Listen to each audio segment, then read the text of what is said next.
Karimnagar parliament ఎన్నికల సందర్భంగా బోయిన్పల్లి వినోద్ కుమార్ గెలుపు కోసం మాజీ మంత్రి కేటీఆర్ ప్రచారం నిర్వహించారు.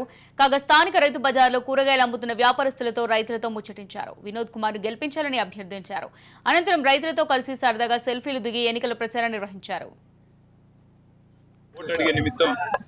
ఇక్కడికి ప్రచారం కోసం రావడం జరిగింది. ఈ క్రమంలో వాళ్ళు చెప్పింది ఏంటంటే ఒక 2-3 చిన్న చిన్న సమస్యలు ఉన్నాయి. ఏవైతే రైతులు కూర్చొని మరి క్రయ విక్రయాలు చేయడానికి రైతులు కానీ విక్రయదారులు కానీ చేయడానికి ఏర్పాటు చేసిన సౌలత్ ఉందో దానికి మరింత కొన్ని మెరుగులు దిద్ది కొంత నీడ ఏర్పాటు చేయండి.